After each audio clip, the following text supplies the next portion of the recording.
Continuamos con la segunda parte de la teoría de calefacción. En la primera parte estuvimos viendo los componentes de un sistema de calefacción por agua caliente. Les describí el generador con los distintos tipos de calderas y el conductor de fluidos con las cañerías. Y les mencioné que dentro de los emisores teníamos radiadores, piso radiante, zócalo radiante y fan coil. En esta teoría les voy a explicar radiadores y piso radiante. Ustedes en el desarrollo del trabajo práctico tienen que trabajar con un sistema de calefacción con radiadores y con piso radiante. Antes de comenzar a ver las características de cada uno de ellos, vamos a ver cómo se transmite el calor. En el sistema de calefacción por radiadores tenemos de un 80 a un 90% por convección y el porcentaje restante por radiación.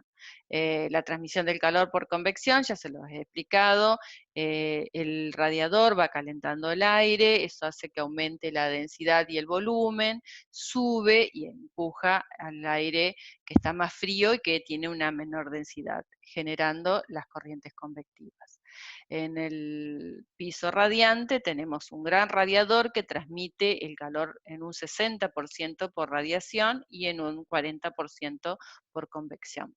Con respecto a las temperaturas, en el radiador vamos a tener una mayor temperatura en la parte superior del local, mientras que en el piso radiante la mayor temperatura tenemos en el piso, en la parte inferior del local. Esto quiere decir que el piso radiante tenemos los pies calientes y la cabeza fría. En el sistema de calefacción central con radiadores, estuvimos hablando ya de la caldera, de las cañerías, de cómo era la distribución y del retorno, pero nos faltaban las características del radiador.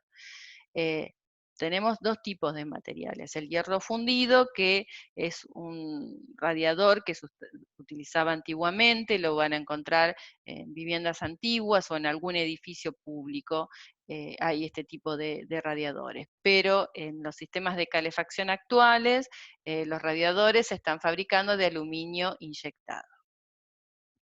¿Cómo es un radiador? Bueno, tiene un tubo horizontal superior, un tubo horizontal inferior, que unen tubos verticales.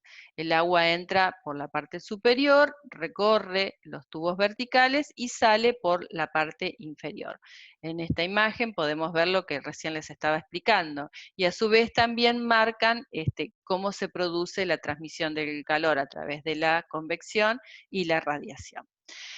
Con respecto a los accesorios, tenemos la válvula o llave de reglaje que se ubica en la parte superior y que permite regular el caudal del agua. En el sentido contrario u opuesto tenemos el purgador. El purgador lo que permite es extraer el aire sobrante. En la parte inferior, que puede estar del mismo lado que está la válvula o en el sentido opuesto, se encuentra el detentor.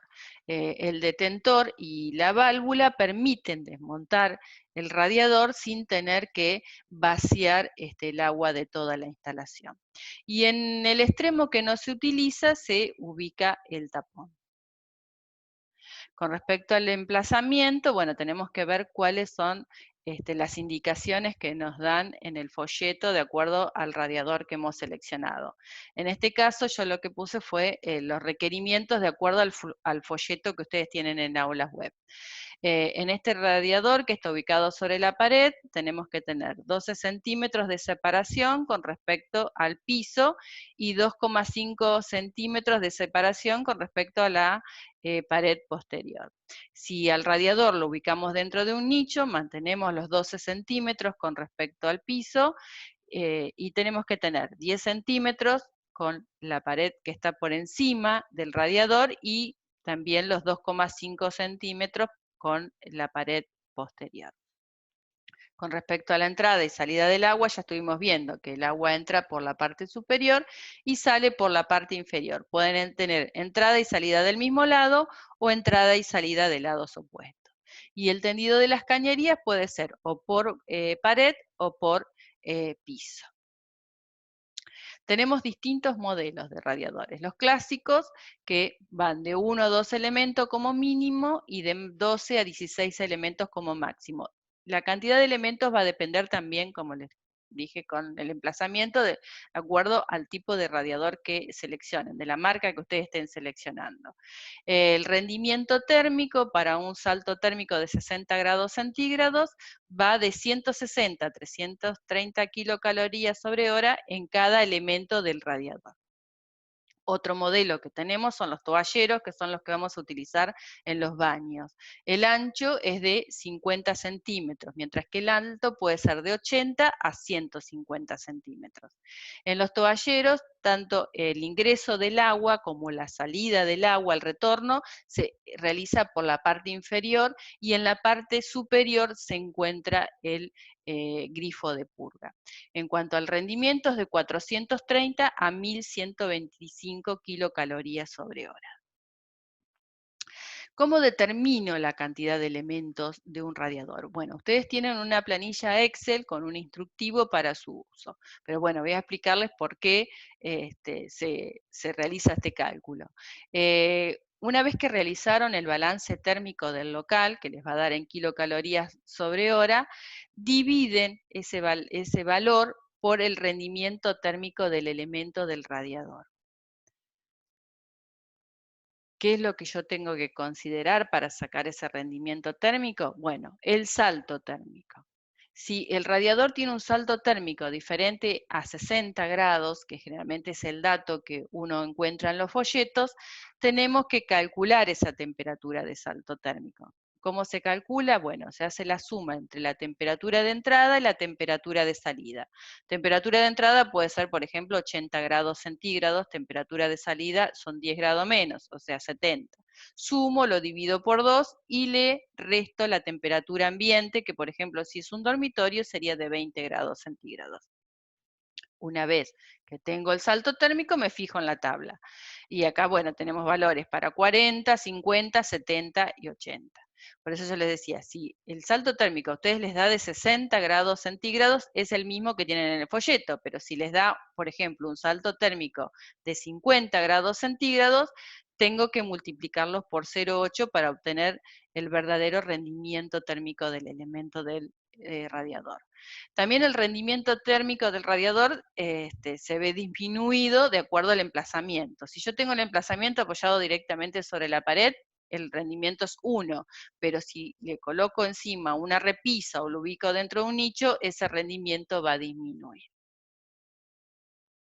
Bueno, y ahora vamos a ver el sistema de calefacción central por piso radiante. Tenemos la caldera, la cañería de mando, la cañería de retorno, el colector y las serpentinas, que sería el emisor que se coloca en cada uno de los locales.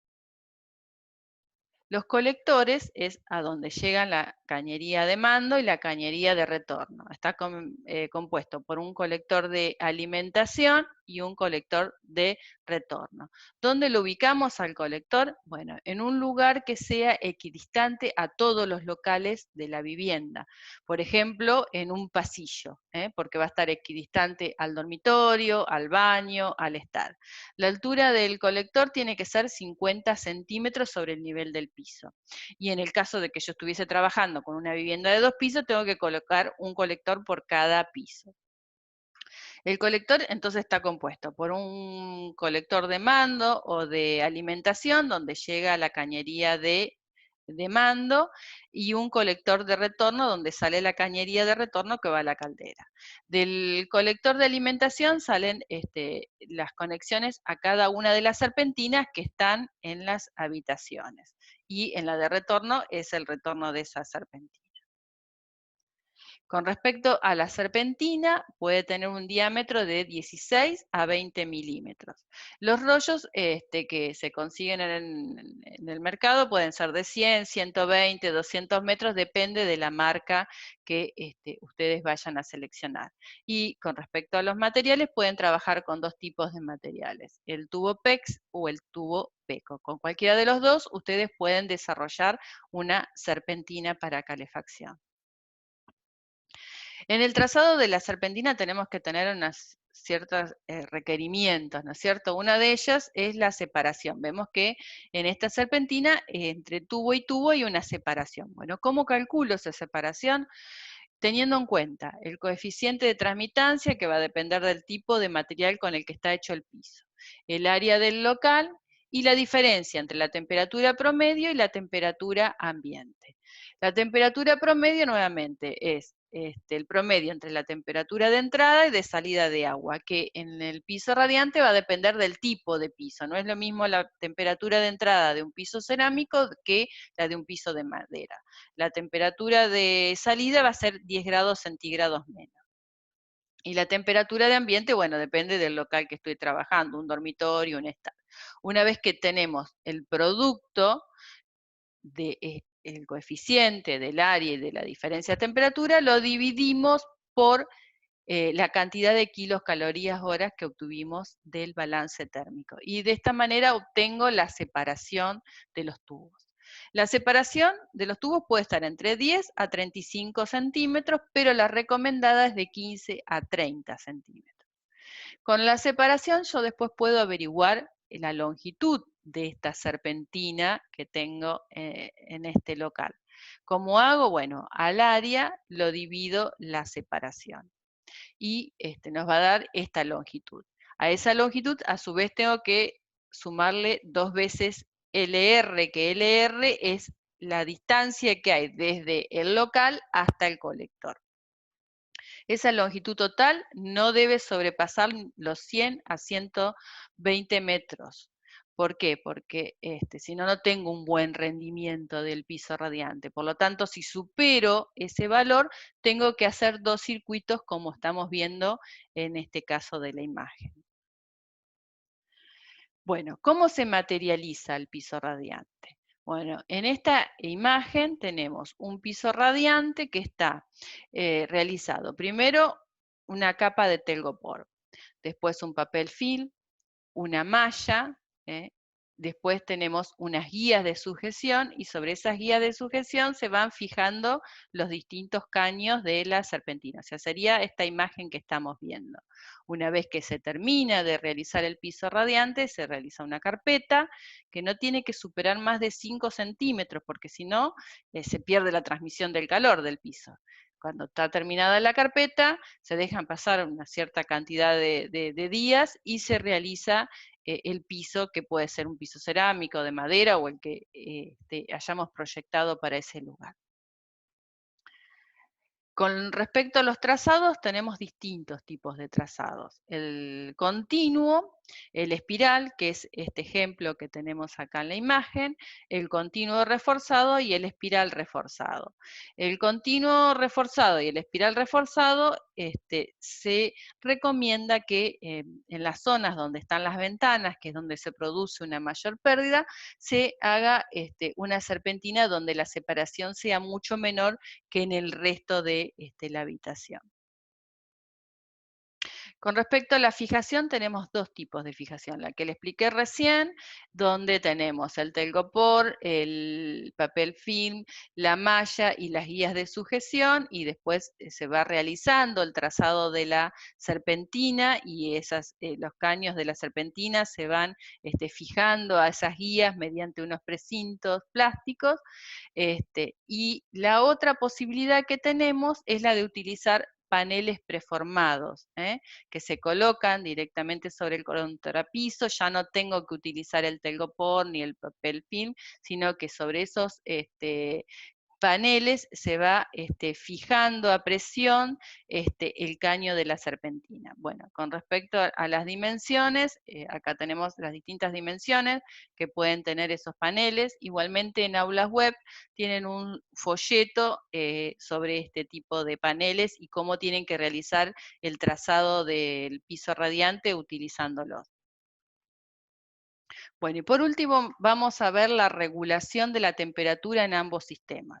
En el sistema de radiadores podemos utilizar un termostato ambiente que va conectado a la caldera. Entonces, una vez que se logró la temperatura que yo planifiqué para ese lugar, bueno, la caldera deja de ir calentando el agua y bueno, se produce una circulación hasta que baja la temperatura nuevamente y vuelve a encender la caldera. También en los radiadores se puede utilizar un cabezal termostático en la válvula o llave de reglaje que permita regular el caudal en cada uno de los radiadores para obtener una temperatura diferente en cada local, de acuerdo al requerimiento. Con respecto al piso radiante tenemos la misma situación, o sea, utilizar un termostato de ambiente o si no, utilizar un termostato por circuito, que va a accionar la electroválvula y va a generar un mayor o menor caudal de acuerdo al requerimiento que tengo en cuanto a la temperatura de ese lugar. Bueno, con esto entonces terminamos la segunda parte de la teoría de calefacción.